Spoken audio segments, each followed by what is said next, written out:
Union bank of India విలీనంతో దేశంలో 3వ అతిపెద్ద ప్రభుత్వ రంగ బ్యాంక్ త్వరలో ఏర్పడనుంది. ఈ ఏడాది చివరి నాటికి విలీనం పూర్తయ్యే అవకాశం ఉంది. మరో వారం రోజుల్లో ప్రారంభం కానున్న T20 ప్రపంచ కప్ 2026 సమరానికి ముందే ఆస్ట్రేలియా జట్టుకు కోలుకోలేని దెబ్బ తగిలింది. ఆ జట్టు స్టార్ పేసర్, మాజీ కెప్టెన్ ప్యాట్ కమిన్స్ గాయం కారణంగా టోర్నీ మొత్తానికి దూరమయ్యాడు. రక్షణ కల్పించాల్సిన కాకి అధికారి లంచం రడిజిమరిగాడు.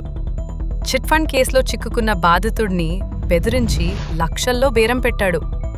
కానీ సీన్ కట్ చేస్తే లోకాయుక్త పోలీసులు వేసిన పక్కా స్కెచ్తో ఆ ఇన్స్పెక్టర్ ఇప్పుడు కటకటాల పాలయ్యాడు. పిల్లల్ని కని పెంచి వారిని ప్రయోజకులను చేస్తే వయోప్రాయంలో కన్నోళ్లకు పట్టెడందం పెట్టడానికి ఆ కొడుకులకు మనసు రాలేదు. అంతే, చిరెత్తుకొచ్చిన తండ్రి తన యావదాస్తిని ఊరి పంచాయతీకి రాసిచ్చి మీసం మెలేశాడు.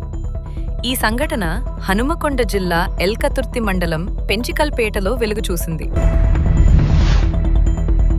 కేంద్ర ప్రభుత్వం మహిళల కోసం అనేక పథకాలను అమలు చేస్తున్న విషయం తెలిసిందే. అందులో భాగంగా వ్యాపారం మొదలు పెట్టాలనుకునే మహిళలు ఆర్థిక సాయం అందిస్తోంది. ట్రైనింగ్, స్ట్రైఫెన్తో పాటు తక్కువ వడ్డీకే లోన్లు అందిస్తోంది. ఒకరోజు నిద్ర లేకపోతేనే తల భారంగా అనిపిస్తుంది. 2 రోజులు నిద్ర లేకపోతే మన శరీరం మన మాట వినదు. కానీ ఒక వ్యక్తి ఏకంగా 50 ఏళ్లుగా కన్ను మూయలేదంటే మీరు నమ్ముతారా? అవును, అక్షరాల అరశతాబ్ద కాలంగా ఆయన నిద్రకు దూరంగా ఉంటున్నారు. విచిత్రమేమిటంటే నిద్ర లేకపోయినా ఆయన ఆరోగ్యం చెక్కుచెదరలేదు. మేడారం జాతరకు వెళ్లే భక్తులకు షాక్. వ్యాపారులు బెల్లం ధరలను ఒక్కసారిగా పెంచుతూ నిర్ణయం తీసుకున్నారు. సిండికేట్గా ఏర్పడి ఉద్దేశపూర్వంగా ధరలను పెంచారు. దీంతో బెల్లం కొనాలంటే భక్తులు ఎక్కువ ఖర్చు చేయాల్సి వస్తోంది. సంగారెడ్డి జిల్లా చౌటాకూర్ మండలం కొర్పోల్ గ్రామంలో బెల్ట్ షాపుల నిర్మూలనపై గ్రామసభ రసాభాసగా మారింది.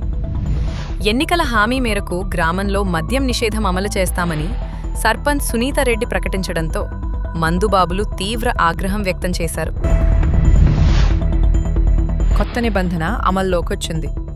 ఒకే ఏడాదిలో 5 లేదా అంతకంటే ఎక్కువ ట్రాఫిక్ ఉల్లంఘనలకు పాల్పడితే వాహనదారుల డ్రైవింగ్ లైసెన్స్ను రద్దు చేసే అధికారాన్ని కేంద్ర ప్రభుత్వం తీసుకొచ్చింది. దంపతుల మధ్య గొడవలు చిలికి చిలికి గాలివానగా మారాయి. క్షణికావేశంలో పిల్లలతో పాటు తమ ప్రాణాలు తీసుకున్నారు. దీంతో ఒకే కుటుంబంలో 3 ప్రాణాలు వదిలేరు. మరొకరు ప్రాణాల దానాలతో పోరాడుతున్నారు. ఈ విషాద ఘటన ఆంధ్రప్రదేశ్లోని పార్వతీపురం మన్యం జిల్లాలోని జియమ్మ వలస మండలం వనజ గ్రామంలో చోటు చేసుకుంది.